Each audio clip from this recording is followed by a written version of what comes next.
I'm Pete the Gadget Guy, and in this video I'm going to explain one of the most contentious issues relating to digital cameras, the megapixel myth. Many shop assistants will work on the principle that when it comes to megapixels, more is better. So according to them, a camera with more megapixels will take a better photo than one with less. But is this really true? While it's true that a camera's megapixel rating is an important indication of its abilities, megapixels alone don't tell the whole story. There are other important ingredients such as image sensor size, pixel size, and the quality of the lens. All these contribute to picture quality or resolution. To explain, let me first help you understand what a pixel is. Now, we're going to get a little technical here, but stay with me. It's really not that complex. A digital camera records a picture by converting the light coming through the lens into tiny electrical signals.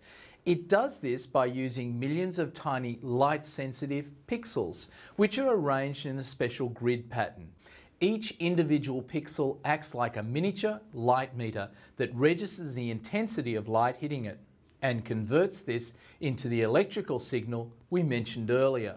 So the brighter the light, the greater the electrical signal used to record it. With millions of these tiny light meters combined onto a silicon chip, a scene can be captured, and the camera then converts this to produce a photograph. The main thing to understand about sensors is really the size. A picture taken with the latest 8 or even 10 megapixel compact camera will never look as good as an entry-level DSLR. This is due to the huge difference in sensor size and therefore the individual pixel size used in both devices. The chart on the screen compares typical sensor sizes found in common digital cameras today. The sensor on a compact camera is approximately 1/10 of the size of a typical DSLR, and a full-frame DSLR has a sensor about 20 times bigger. This is also the main reason why a DSLR costs upwards of $1,000, while a compact with the same pixel count can cost as little as $200. Another fact to consider is how many megapixels a camera shoots relative to the size of its sensor. This is what pixel density is all about. Let me explain it this way. Consider the fixed sensor size of a typical compact camera. As the megapixel war between camera manufacturers escalates, the easiest solution is to cram in more and more megapixels without enlarging the sensor size, because larger sensors are more expensive to make and larger sensors would make compact cameras larger.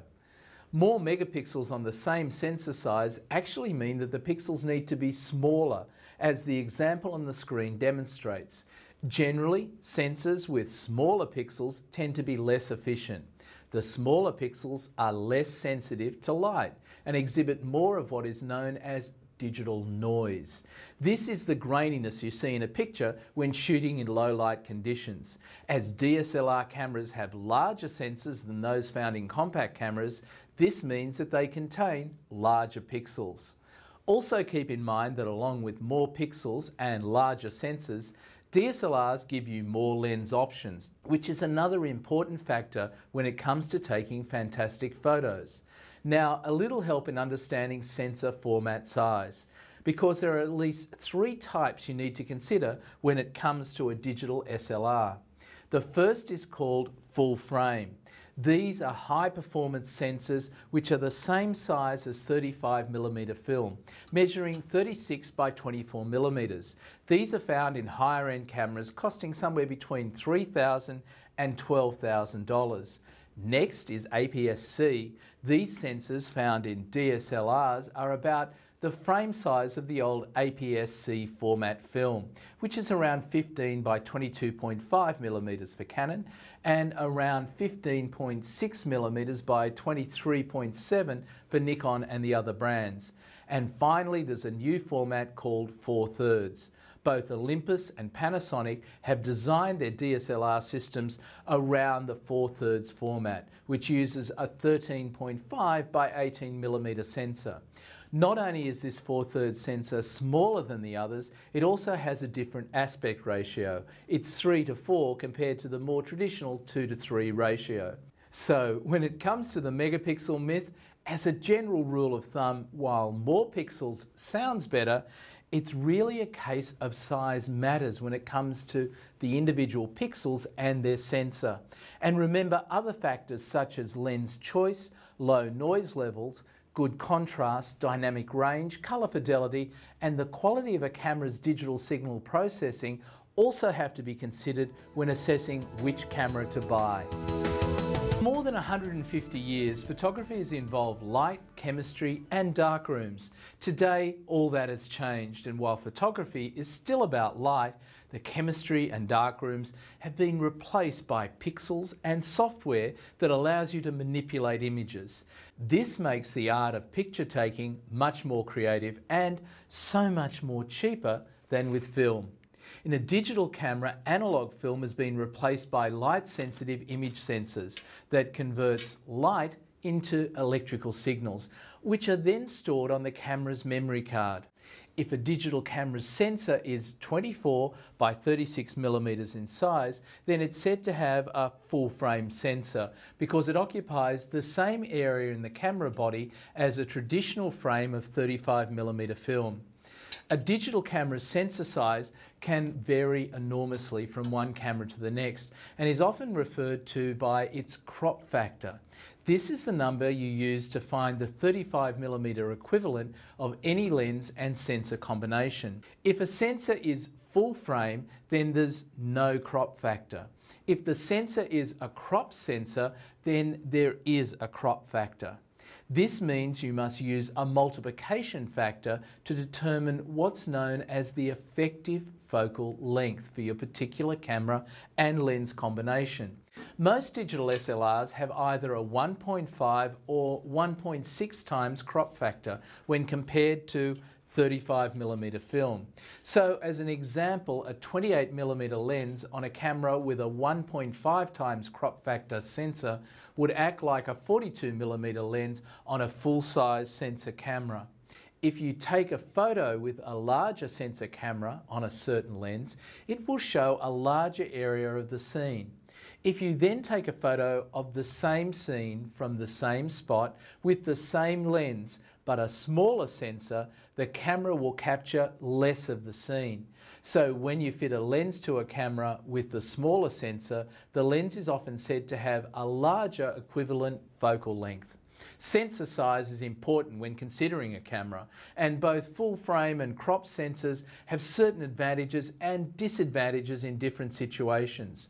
One real advantage of a digital SLR with full frame sensors is that the individual pixels are usually larger. This results in images that are less noisy. This means that photos will have less unwanted graininess or specks of false colour.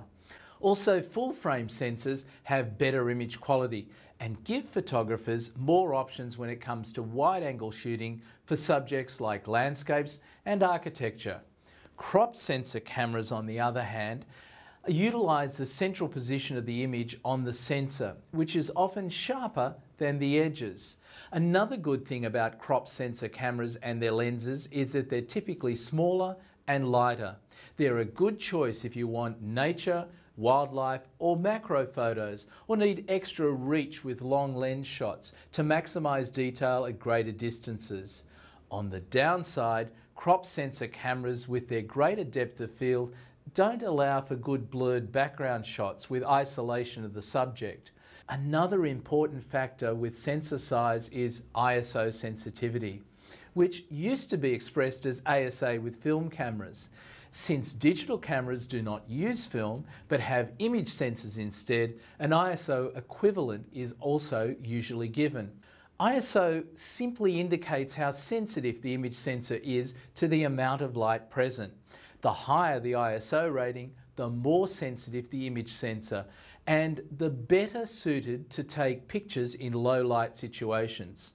Keep in mind, smaller sensors tend to develop graininess at higher ISOs, whereas today's DSLR full-frame sensors can handle incredibly high ISOs. enabling evening shots with practically no graininess or noise. So if you're a complete amateur or a semi-professional, the sensor size of your camera is a vitally important part of the equation when choosing a digital SLR.